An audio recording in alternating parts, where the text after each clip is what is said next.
রমজান মাসের রোজা এমন এক রোজা যে রোজা রাখার দ্বারা আল্লাহ পাক রব্বুল আলামিন আমাদের গুনাহ যা আছে সবগুলা জ্বালায় পুরা ছাই করে দিবে। আর তাকওয়া অবলম্বন হবে আমাদের। দেখেন একজন, হে ঈমানদাররা, তোমাদের উপরে রোজা ফরজ করা হয়েছে। তোমাদের পূর্ববর্তী যারা ছিল দুনিয়াতে তাদের উপরে রোজা ফরজ করা হয়েছিল। এটা কেন করা হয়েছে? লাআল্লাকুম তাত্তাকুন, যেন তোমরা তাকওয়া অবলম্বন করতে পারো। এরপরে আল্লাহ তাআলা বলতেছেন আইয়ামাম মা'দুদাত। আল্লাহ তাআলা দয়া করে বান্দাদেরকে বলতেছেন এই যে রোজাটা তোমরা রাখবা এটা কষ্টের জিনিস মনে করতেছো না, না বেশি দিন না, আইয়ামাম মা'দুদাত, সামান্য কিছুদিন রাখবা। এরপরে আল্লাহ পাক রব্বুল আলামিন বলতেছেন এই রোজা রাখতে গিয়ে যদি কেউ এরকম অসুস্থ হয়ে যায়, অসুস্থ আছেন অথবা সফরে আছেন, ওজুর আছে, তো তার জন্য এরকম রোজা মাফ করা হয়েছে যে এই রোজার বদলে তুমি ফিদিয়া দিবা। কি দিবা? ফিদিয়া দিবা। সাহাবা আকরাম রাদিয়াল্লাহু তাআলা আনহুর জামানায় যখন এই কথা শুনতে পারলো, কিছু কিছু সাহাবী তারা সামান্য অজুহাতের কারণে রোজাকে ছেড়ে দিতে শুরু করলো, রোজা রাখে না, তারা ছেড়ে দিয়া তারা এতিম মিসকিনকে ফিদিয়া দেওয়া শুরু করলো। তখন আল্লাহ পাক রব্বুল আলামিন চতুর্থ ধাপে জানায় দিলেন শাহরু রমাদান আল্লাযী উনজিলা ফীহিল কুরআন হুদাল লিন-নাস ওয়া আনজালাল ফুরকান। এখানে আল্লাহ তাআলা জানায় দিলেন রমজান মাস যারাই পাইবা, ফামান শাহিদা মিনকুমুশ শাহরা ফালইয়াসুম, যারাই রমজান মাস পাইবা তাদের উপরে এই রমজান মাস ফরজ, রমজান মাসে রোজা রাখাটা ফরজ করা হয়েছে। কি করা হয়েছে? যারা রমজান মাস পাইবা, রমজান মাস পাওয়ার ফলে তোমাদের উপরে রমজান মাসের রোজা রাখাটা তোমাদের উপরে ফরজ। কি করা হয়েছে? ফরজ করা হয়েছে। এখানে উল্লেখ করে নাই যে অসুস্থ থাকলে অথবা বিমার থাকলে, এই কথা উল্লেখ করে নাই। তৃতীয় ধাপে এই কথা জানা দিয়েছিল যদি তুমি অসুস্থ হও অথবা সফরে থাকো তাহলে তোমাদের জন্য রোজা মাফ, এর পরবর্তী তোমরা ফিদিয়া দিবা অথবা সুস্থ হওয়ার পরে এর কাজা করবা। আর যদি ইচ্ছাকৃতভাবে কেউ রোজা ছাড়ে, নবী করিম সাল্লাল্লাহু আলাইহি ওয়াসাল্লাম বলেন যদি কোনো ব্যক্তি ইচ্ছাকৃতভাবে রমজান মাসের একটা রোজা ছেড়ে দিল, একটা রোজা সে রাখলো না, সে যদি এই রোজার ক্ষতি পূরণ করার শর্তে সারা বছর রোজা রাখে, তারপরে রমজান মাসের একটা রোজা রাখার সমপরিমাণ হবে না। রমজান মাসের রোজা এমন এক রোজা যে রোজা রাখার দ্বারা আল্লাহ পাক রব্বুল আলামিন আমাদের গুনাহ যা আছে সবগুলা জ্বালায় পুরা ছাই করে দিবে। আর তাকওয়া অবলম্বন হবে আমাদের। দেখেন একজন মানুষ সে যদি নামাজ নাও পড়ে, যে এক ব্যক্তি বলতেছেন, ঘটনা বলতেছেন যে আমি মসজিদে আসতেছি, হঠাৎ এক প্যান পড়ুয়া এক যুবককে দেখে বললাম ভাই আসো মসজিদে যাই।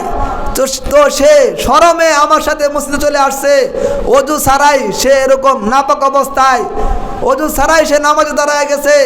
সে এরকম বলতেছে, নামাজ শেষ করার পরে হাসতেছে যে আমি নামাজ হইলে হোক না হলে না হোক, তিনি তো আমার নামাজের খবর জানে না।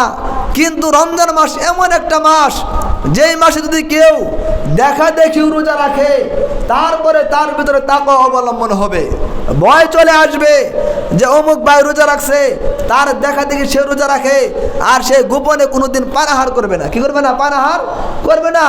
এইটাই তো তাকওয়া। রমজান মাসের রোজার দ্বারা আমাদের ভিতরে কি পয়দা হবে? তাকওয়া পয়দা হবে। এই রমজান মাস রোজা রাখতে পারলে, আল্লাহ তাআলার হুকুম মতো যদি আমি চলতে পারি, তাহলে বাকি যে সময়, বাকি যে 11 মাস আমার অতিবাহিত হবে, যদি রমজান মাসটা আমার সুন্দরভাবে কাটে, সুন্দরভাবে সব কিছু ব্যবস্থা করা হয়, আর আমি চলি সমস্ত গুনাহ থেকে বাঁচা চলি, তাহলে আমার এই তাকওয়া বাকি 11 মাস আমাকে পৌঁছায় দিবেন। আর যদি রমজান মাস পাইলাম আর রোজা রাখলাম না, আল্লাহর হুকুম মানলাম না, গুনাহ ছাড়লাম না, তো নামাজ আদায় করলাম না, তারাবি পড়লাম না, তাহলে দেখা যায় যে এই গুনাহগুলা রমজানের আগে আমার ছিল, ওইগুলা আমার দ্বারা অতিবাহিত হবে। রমজান মাস আসার সময়, রমজানের রোজা রাখার সময় নবী করিম সাল্লাল্লাহু আলাইহি ওয়াসাল্লাম বলেন, সর্বপ্রথম চোখকে তুমি হেফাজত করবা। কি করবা? রোজা অবস্থায় চোখের হেফাজত করবা। এই চোখের হেফাজত যদি করতে পারি তাহলে আমার অঙ্গ প্রত্যঙ্গ ঠিক থাকবে।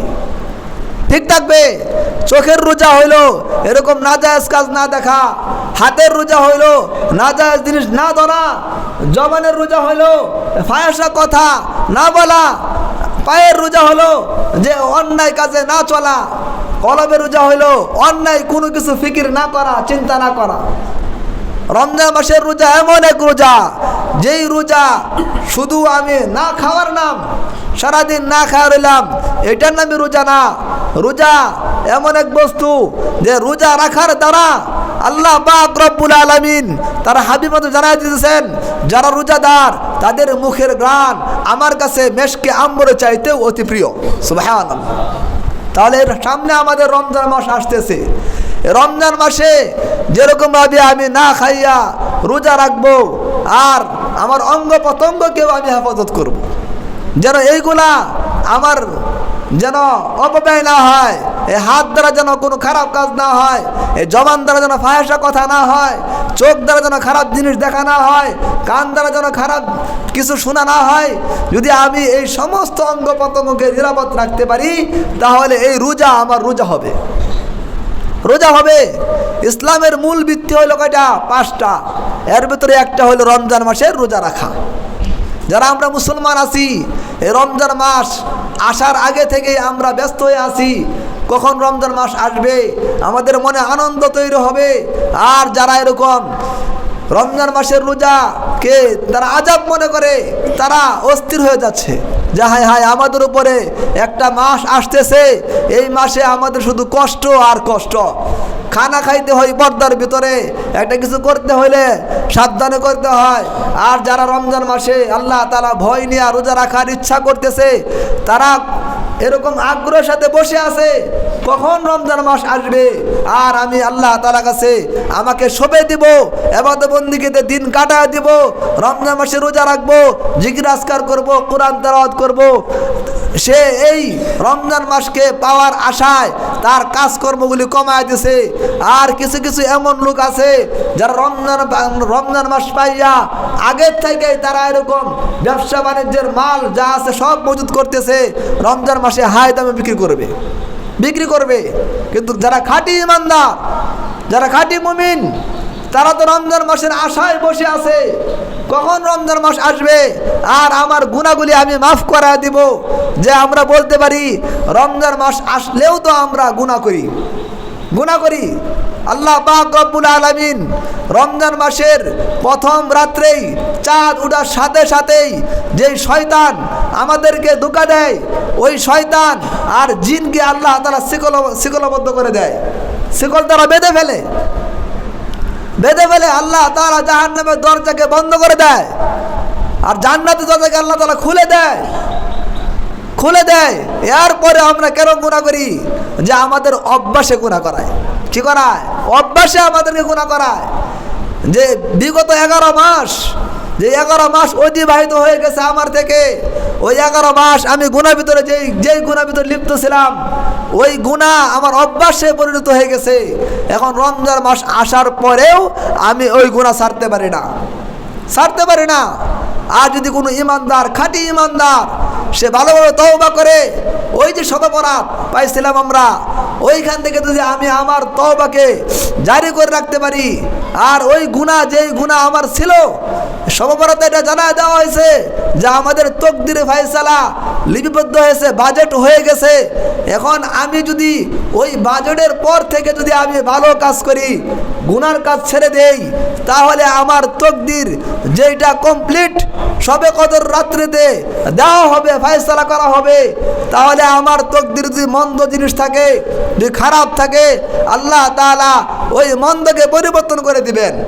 আর যদি আমি ওই শবে বরাতের পরে আমার তকদিরে লেখা ছিল অনেক ভালো জিনিস, যেইগুলো আমার তকদিরের এরকম ভালো জিনিস লেখা ছিল, আর আমি শবে বরাতের পরে এর আগে যে সমস্ত গুনায় লিপ্ত ছিলাম, আর আমি ওই গুনার ভিতরে লিপ্ত আছি, তাহলে ওই যে ভালো ভালো যে লেখা ছিল ওইগুলো আল্লাহ তাআলা কেটে আমার জন্য খারাপের ব্যবস্থা করে দিবেন। এজন্য রমজান মাস আমাদের সামনে অতি নিকটে। হতে পারে আজকে রাত্রে চাঁদ উঠতে পারে, অথবা আগামীকাল চাঁদ উঠতে পারে। চাঁদ উঠার সময় আমাদের সকলে এটা খেয়াল রাখা আমাদের উপরে সুন্নত, যে চাঁদ কখন উঠতেছে। এ চাঁদ দেখা সুন্নত। এটা যখন রমজানের প্রথম রাত্রি শুরু হয় তখনও চাঁদ দেখা সুন্নত, আবার রমজান শেষ হয়ে গেল 29শে রমজানের আবার চাঁদ দেখা সুন্নত। এক চাঁদ দেখে আমরা রোজা রাখবো, আর এক চাঁদ দেখে রোজা ছেড়ে দিব। যদি আমরা এই সুন্নতটা যদি আমরা জারি করতে পারি, নবী করিম সাল্লাল্লাহু আলাইহি ওয়াসাল্লাম বলেন, যদি কোনো ব্যক্তি একটা সুন্নতকে চিন্তা করলো তাহলে 100 গলাকাটা শহীদের সব তার আমলনামায় দেওয়া হয়। তাহলে এই চেষ্টা আমরা সকলে করবো তো ইনশাআল্লাহ। এই চাঁদ উঠলে আমরা সকলেই দেখার চিন্তা করব যে চাঁদ কখন উঠতেছে। আজকে তো মানুষ ভুলে গেছে, চাঁদ এই আশায় থাকে যে অন্যান্য মানুষ তো দেখতে আছে, খবরে শুনতে পারবো চাঁদ উঠছে না উঠছে, কিন্তু আমরা কেউ তালাশ করার জন্য, নবীর একটা সুন্নত জিন্দা করার জন্য আমরা তৈরি নাই। যে খবরে তো বলবো চাঁদ উঠছে না উঠছে, চাঁদ উঠছে না উঠছে খবরে তো জানাই দিব, এই আশায় থাকি। কিন্তু আমরা কেউ তালাশের আশায় থাকি না। তালাশ করার, যারা তালাশ করবে তাদেরকে আমরা দায়িত্ব দিয়ে দিছি। কিন্তু নবী করিম সাল্লাল্লাহু আলাইহি ওয়াসাল্লাম বলেন যে শাবান মাসের শেষ তারিখে রমজানের চাঁদ তুমি দেখো, তালাশ করো। এই তালাশ করাটা সুন্নাত। আবার রমজানের শেষে এরকম 29 তারিখে আবার রাত্রে তুমি চাঁদকে তালাশ করো, এটাও সুন্নাত। তাহলে ইনশাআল্লাহ আমরা সকলে রোজা রাখবো তো ইনশাআল্লাহ। রমজান মাসের রোজা রাখা, তারাবি নামাজ পড়া সকলে আমরা পড়বো তো ইনশাআল্লাহ। এই রমজান মাসে যেন আমার সন্তান যারা আছে, অনেকে এরকম আছে রমজান মাসে সন্তানদেরকে রোজা রাখতে দেয় না, যে আমার ছেলে আমার মেয়ে তারা স্বাস্থ্য ভেঙে যাবে এই জন্য রোজা রাখতে দেয় না। কিন্তু যদি আমরা সাবালক একটা বালেক মেয়ে অথবা ছেলে রোজা আমার কারণে বন্ধ করে, তাহলে এর জবাবদিহিতা আমারও করতে হবে। এজন্য আমাদের সন্তানদেরকে উদ্বুদ্ধ করা যেন তারাও রমজান মাসে রোজা রাখে, যেন এইটা মনে না হয় যে রোজা রাখার দ্বারা আমার সন্তানের চেহারা ভেঙে যাবে, স্বাস্থ্য কমে যাবে। যদি আমরা এই চিন্তা করি তাহলে আল্লাহ তাআলার হুকুম রমজান মাসে রোজা রাখা, এই হুকুম যে আমি আমার সন্তানকে করতে দিলাম না, এর জন্য আমার সন্তানও আল্লাহ তাআলার কাছে জবাব দিতে হবে, আমাকে দিতে হবে। তাহলে আমাদের সন্তান যারা আছে, যারা মোটামুটি বুঝে, যারা রোজা রাখার ইচ্ছা করতেছে, আমরা যেন এই কথা না বলি বাবা তোমার রোজা রাখতে হবে না, যে আমি দেখবো আমার সন্তান রোজা রাখতে পারে কিনা। প্রথম দিন দেখবো, দ্বিতীয় দিন দেখবো, যদি আমি মনে করি যে তার দ্বারা অনেক কষ্ট হইতেছে রোজা রাখা, তাহলে তাকে আমি বলে দেবো বাবা তুমি রোজা রাখো না, তুমি রোজা ভাঙতে পারো। আর যদি আমার সন্তান বালেগ হয়ে গেছে, তার যত কষ্টই হোক, যত পরিশ্রমী হোক, তাকে রোজা অবশ্যই রাখার জন্য বাধ্য করব। কি করব? বাধ্য করব আমরা, যে তুমি রোজা রাখতেই হবে, তোমার রোজা না রাখলে তো আমার ঘরে তোমার কোনো খানা নাই। যদি এই কথা বলতে পারি তাহলে আমার সন্তানও সে গুনাহ থেকে বাঁচতে পারবে, আমিও গুনাহ থেকে বাঁচতে পারবো। আল্লাহ পাক রব্বুল আলামিন আমাদের সকলকে আগত রমজান মাসের জন্য, আমার নিজেকে আল্লাহ তাআলার জন্য সঁপে দেওয়ার জন্য আল্লাহ তাআলা যেন সর্ব অবস্থায় তৈরি করে দেন, যেন আমি আমার রমজান মাসের প্রতিটা রোজা যেন যেইভাবে রোজার হক, এই হকের সাথে আদায় করতে পারি। রমজান মাসের তারাবিটা যেন আমি সুন্দরভাবে পড়তে পারি, রমজানের সেহরি যেন হালাল রুজি দ্বারা খাইতে পারি, রমজানের ইফতারটা যেন হালাল রুজি দ্বারা ইফতার করতে পারি। এরকম যেন না হয় যে হারাম জিনিস দ্বারা রোজা রাখলাম আর হারাম জিনিস দ্বারা ইফতার করলাম, তাহলে আমার এই রোজা বৃথা যাবে। কি হবে? বৃথা যাবে। চেষ্টা করা যে আমি অবশ্যই আমার এই রোজা রাখবো হালাল রুজি সেহরি খাওয়ার দ্বারা, আর আমার রোজা ছাড়বো হালাল রুজি দিয়া ইফতার করার দ্বারা। ইনশাআল্লাহ সবাই করবো তো ইনশাআল্লাহ। আল্লাহ পাক রব্বুল আলামিন আমাদের সকলকে রমজান মাসের 30টা রোজা রাখা এবং 30 তারাবি পড়ার তৌফিক দান করুন।